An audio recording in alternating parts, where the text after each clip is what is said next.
morning, students. In today's class, we are going to see the experiment which is SCR turn-on circuit using synchronized UJT relaxation oscillator.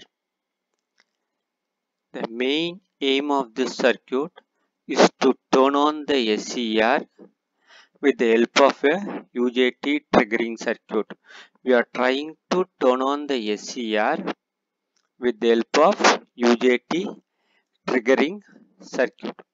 So this particular SCR we are trying to implement in half-wave rectifier and full-wave rectifier with resistive load. So the SCR which we are trying to use in the circuit is we are trying to use the SCR in half-wave rectifier circuit and full-wave rectifier circuit. That particular SCR we are trying to turn on with the help of a UJT triggering circuit. Second aim of this particular experiment is we are trying to observe the various waveform that has been produced by the UJT triggering circuit. We are going to see what is the waveform that has been produced by this particular kit at different stages. To do this particular experiment, the apparatus that is required to do these experiments are first one UJT firing circuit study kit. Second one, we want to have a rheostat. That is a variable. It is a resistive load which we are trying to use. The third one, we want to have a CRO to check the output waveform. Fourth one, what we need is we need a multimeter in order to measure the output voltage. Now this is the procedure to do the half wave and full wave rectifier circuit. Let me explain the procedure how to do when I am trying to explain with the help of the circuit diagram. Now this is the complete circuit diagram for this particular experiment. So this is the circuit which we will try to use it for half wave and full wave rectifier. Now this is the half wave rectifier circuit, the first one. This is the half-wave rectifier circuit where we are trying to use only one SCR, and this is the full-wave rectifier circuit where we are trying to use two SCR. To turn on this particular SCR, we need the gate pulse.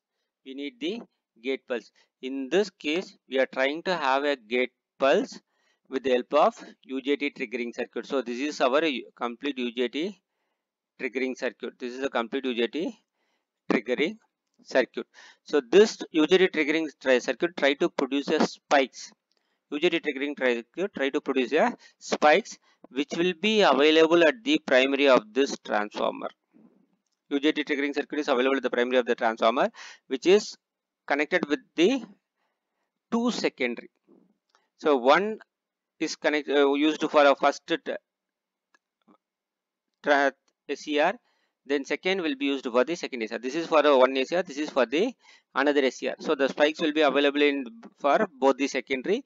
So which will be used for each SCR. This is for first SCR. That is, for example, if I am trying to say this is for T1 and this is for T2. Right. So in order to produce that spikes, so these are the various stages it comes across. What is the first stage is we'll have a rectifier circuit which is an uncontrolled rectifier circuit. So it is a diode rectifier circuit. So it is called as uncontrolled rectifier circuit. We are giving the input AC waveform. So the output will try to have a uncontrolled DC. We'll try to have a uncontrolled DC waveform. So we'll try to have a uncontrolled DC waveform. Right. So we will be trying to have a uncontrolled DC waveform. Right. So you will have continuous uncontrolled DC waveform. Then after this output, this is the input for this Zener diode. So now Zener diode is used as a voltage regulator which is trying to maintain a constant voltage of 12 volt for our UJT triggering circuit. For our UJT triggering circuit, it is trying to maintain a constant voltage of 12 volt. with the help of this variable resistance, by varying this variable resistance, we are trying to vary the charging time of this capacitor, charging and discharging time of this capacitor.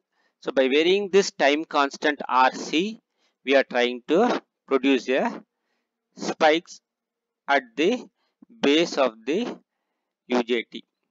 So that is nothing but at the primary side of the transformer we'll try to have a pulse. The same spikes will be available at the secondary side of the transformer, which will be used for our SCR. So now if I'm trying to see the waveform, this is the waveform. So this is the input AC waveform. The output of the rectifier I'll be having, we'll try to have a pulsating DC, which is uncontrolled pulsating DC.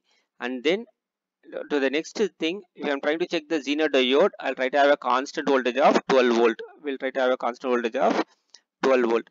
If you try to observe the waveform across the capacitance, I'll try to have the charging and discharging, right?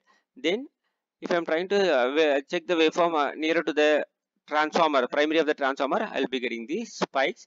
So this spikes has been used to turn on the SCR for the SCR T1 as well as T2. So to check this waveform, so what we have to do is, you can connect the oscilloscope. So that is one end of the probe, that is black color, I can connect it over here, and then the other wire I can connect here. If I connect in these two places, I can see the output waveform of the rectifier circuit. I will be getting the second waveform in the diagram. I will be getting this particular waveform if I am trying to connect across this. Then if I am trying to connect across the Zener diode and this point, then I'll be getting the output of the old waveform. This waveform I can able to observe, that is a voltage regulator waveform. Voltage across the regulator can be observed by connecting the oscilloscope across this 2 point. Across this 2 point, if I'm trying to connect, I can able to observe the waveform. Then the next waveform, that is charging and discharging, if you want to observe, I have to connect between this point and this point. The oscilloscope has to be connected between these 2 points, so that I can able to observe the charging and discharging of the capacitor. Then if I am trying to connect the oscilloscope between these 2 points, I can able to observe the spikes. We can able to observe the spikes.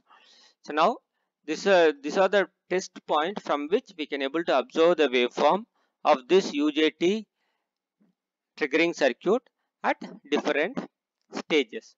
Now after observing all this thing, we are trying to go for the designing of half wave and full wave rectifier circuit. First, let us go for half wave rectifier circuit. So this is the half wave rectifier circuit. So now if I am trying to see the half wave rectifier circuit, this is the circuit which we are trying to connect. So what it is given as per this circuit diagram, from 20 volt,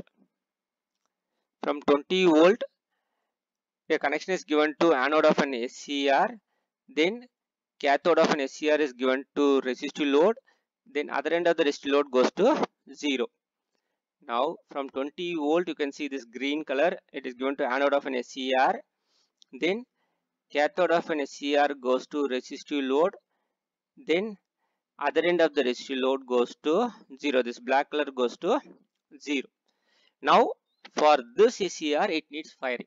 For this SCR, it needs firing. So since we have to give firing for this, firing pulse are available in the secondary of the transformer. I am trying to connect the transformer output to this SCR. That means from this point, it is connected to gate, the other point connected to cathode. So now this is pulse has been transferred to this SCR. Now to observe the output voltage waveform, we have to connect the oscilloscope across this load. We are trying to connect the oscilloscope across the load. Same way, I want to measure the voltage. We want to measure the voltage. In order to measure the voltage, we are trying to connect the multimeter also across this resistive load. So connect the oscilloscope across this resistive load. Multimeter also connect across this resistive load. Now after this, first I'll try to switch on this and then switch on the power supply. Even then this multimeter also keep it in the DC voltage value. select this multimeter in DC voltage with a proper voltage selection. Now if you want to vary since we know that this half-wave rectifier circuit will be getting conduction only during positive cycle and there is no conduction for negative cycle. So I will be getting a conduction during positive cycle and there is no conduction for negative cycle. So the output of this rectifier will be like this, which will be observed in the oscilloscope. So now this firing, how we can able to keep is, if I am trying to say this is minimum, we'll try to say the firing angle is 0. So there is no firing angle, alpha is 0. When this is minimum, alpha will be 0. So that time just note down the value of voltage. If I am trying to vary this firing, if I am trying to vary this RC, that means I am trying to vary the firing angle. That means I am trying to vary the time constant for the capacitor to charge, which is trying to vary the firing angle for my SCR.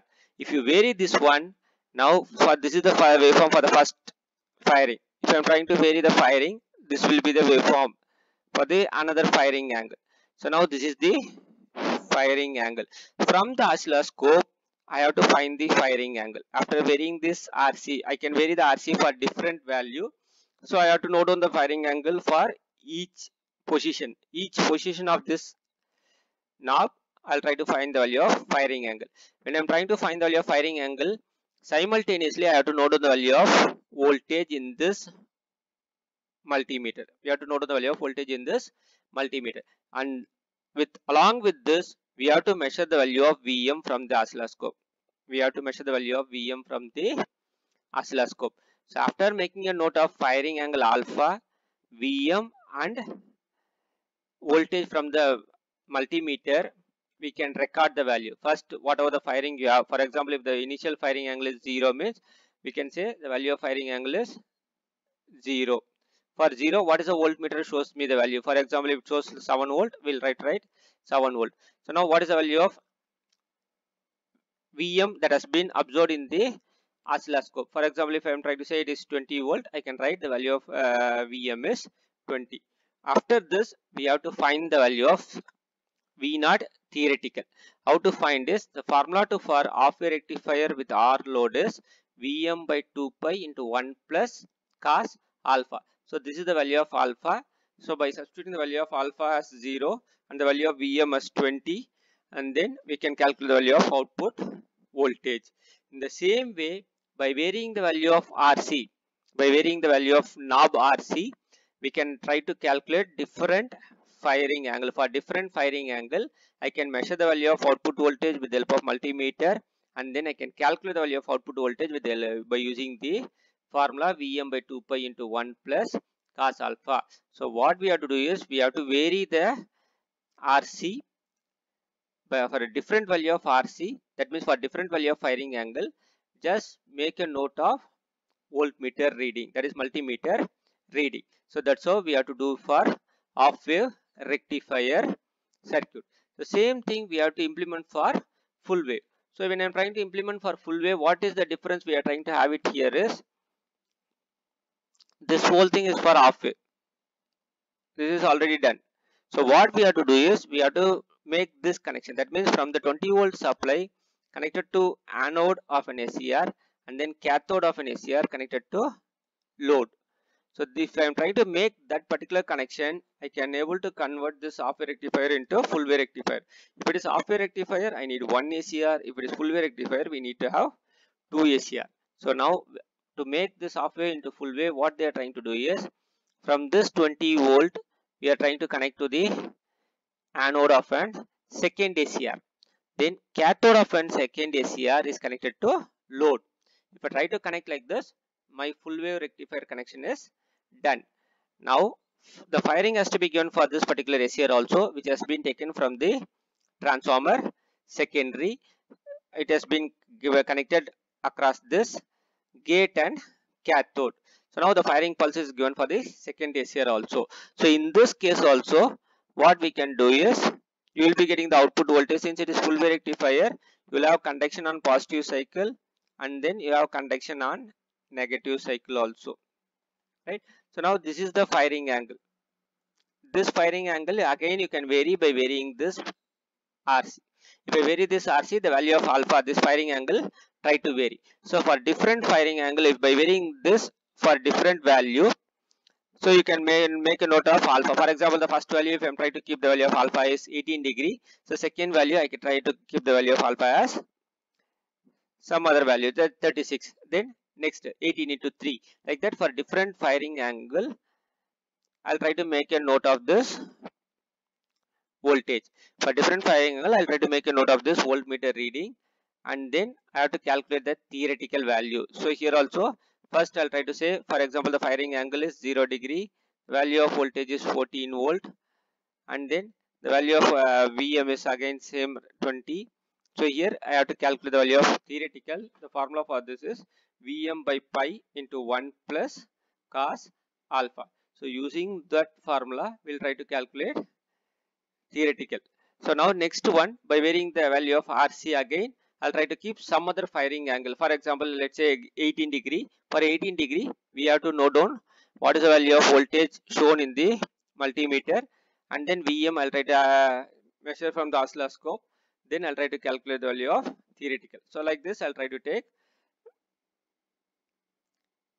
many readings for this particular circuit.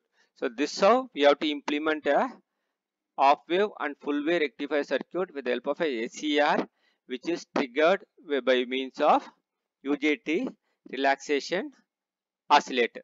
So in this particular experiment, we had seen how to design a half wave and full wave rectifier circuit, and then how to measure the value of output voltage, and how to calculate the value of output voltage by using the formula for both half wave and full wave with resistive load. And we also observe the various waveform that has been produced at different stages of the UJT firing circuit or UJT triggering circuit. Thank you.